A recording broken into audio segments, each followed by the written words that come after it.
खबरों को विस्तार से देखने की शुरुआत करेंगे। विधानसभा में आज की कार्रवाई प्रश्नकाल के साथ शुरू होगी सदन की कार्रवाई।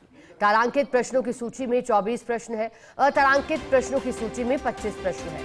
उच्च शिक्षा, उद्योग, जन स्वास्थ्य, अभियांत्रिकी, जल संसाधन, जनजातीय क्षेत्रीय विकास, राजस्व, नगरीय विकास, ऊर्जा विभाग से संबंधित सवाल जवाब होंगे। दरअसल विधानसभा के मानसून सत्र की शुरुआत 1 सितंबर सोमवार से हो चुकी है। पहले दिन शोक अभिव्यक्ति की गई, उसके बाद 3 सितंबर आज तक के लिए स्थगित कार्रवाई की गई थी। विधानसभा में आज की कार्रवाई कार्य सलाहकार समिति के प्रतिवेदन रखे जाएंगे पटल पर। सरकारी मुख्य सचेतक जोगेश्वर गर्ग रखेंगे पटल पर। आगामी दिनों की कार्य योजना का प्रतिवेदन में होगा ब्यौरा।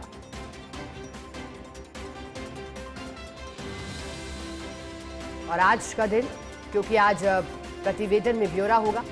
विधानसभा में आज की कार्यवाही विशेषाधिकार समिति के प्रतिवेदन को लेकर नियत समय में वृद्धि का मामला। विशेषाधिकार समिति के सभापति केसाराम चौधरी करेंगे प्रस्ताव। 24 फरवरी को डॉक्टर सुभाष गर्ग के मामले में चल रहा है समिति में मंथन। भरतपुर में लोहागढ़ फोर्ट के निवासियों को स्थानीय प्रशासन द्वारा नोटिस और धमकी का मामला। सदन में प्रतिवेदन रखे जाने के लिए समय बढ़ाने की मांग होगी। आगामी सत्र के प्रथम सप्ताह तक बढ़ाने की मांग होगी। विधानसभा में आज की कार्यवाही, सदन की मेज पर रखी जाएगी अधिसूचनाएं। उप मुख्यमंत्री दिया कुमारी रखेगी पटल पर अधिसूचनाएं। वित्त विभाग की 4 अधिसूचनाएं। राजस्थान जन आधार प्राधिकरण की कार्यकारिणी समिति के गठन की अधिसूचना। ज्यादा जानकारी लेंगे, पॉलिटिकल एडिटर योगेश शर्मा हमारे साथ जुड़ गए हैं। योगेश जी, मानसून सत्र के पहले दिन कांग्रेस विधायकों ने अपने तेवर दिखा दिए थे कि आगे क्या रुख रहेगा। आज तक के लिए स्थगित थी, आज फिर शुरू होगी। आज का दिन कैसे बीतेगा? कौन कौन सी अधिसूचनाएं महत्वपूर्ण रूप से रखी जाएंगी? कितने प्रश्न होंगे?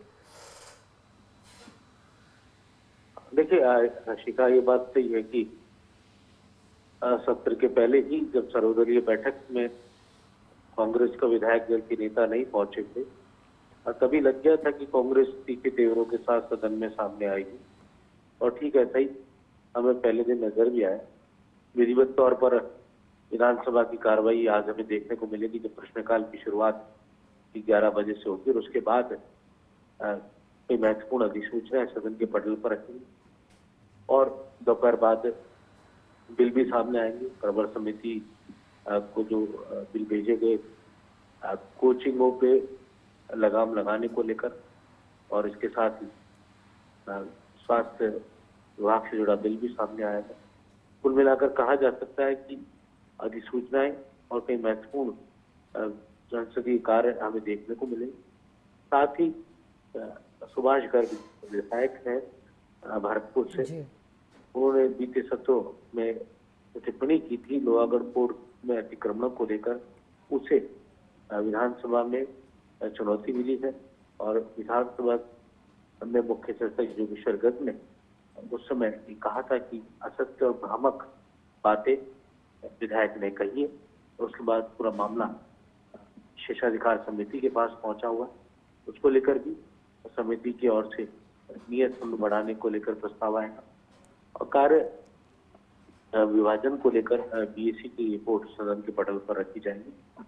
और आज कई मुद्दों को लेकर प्रश्नकाल में भी गंभीर सवाल लगे, खासतौर से प्रदेश कांग्रेस के अध्यक्ष गोविंद सिंह डोटासरा जो कि लक्ष्मणगढ़ से विधायक, स्मार्ट मीटर को लेकर, जिसको लेकर कांग्रेस पार्टी लगातार विरोध कर रही है कि बिजली उपभोक्ताओं के घरों पर स्मार्ट मीटर लगाए जा रहे हैं।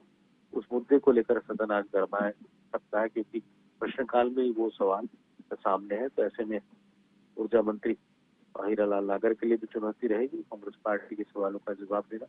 और क्योंकि और कांग्रेस के विधायक ने सवाल लगाया, इसके साथ ही कई जनहित के मुद्दों को लेकर भी, चाहे रेवेन्यू से जुड़े हुए हो, चाहे हेल्थ से जुड़े हुए हो, चाहे और दूसरे महकमों से जुड़े हुए सवाल, तकरीबन 2 दर्जन सवाल प्रश्नकाल में लगे हुए हैं। उसके बाद आज की व्यवस्था स्पीकर देंगे सदन किस तरह से सामने आता है। सदन में पहले दिन ही कई मुद्दों को लेकर हमने देखा था विधायक अलग अलग तेवरों में नजर आए थे।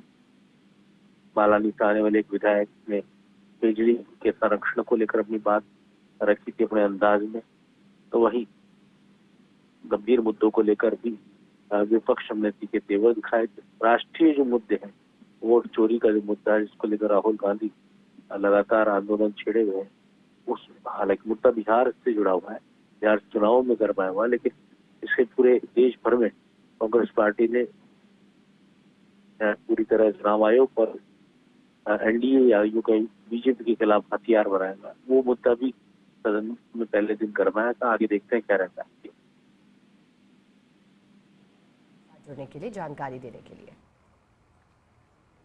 और जैसा कि देखिएगा, पॉलिटिकल एडिटर योगेश शर्मा जी ने जानकारी दी। उन्होंने बताया कि पहले ही दिन जब कांग्रेस विधायक विधानसभा आवासीय परिसर से विधानसभा तक पहुंचे थे शांतिपूर्ण पैदल मार्च से, लेकिन जैसे ही विधानसभा पहुंचे उसके बाद नारेबाजी शुरू कर दी। वोट चोरी का मुद्दा जो कि बिहार में गरमाया हुआ था, लेकिन कांग्रेस पार्टी से उठा रही है पूरे ही देश भर में, और आज का दिन खास रहेगा।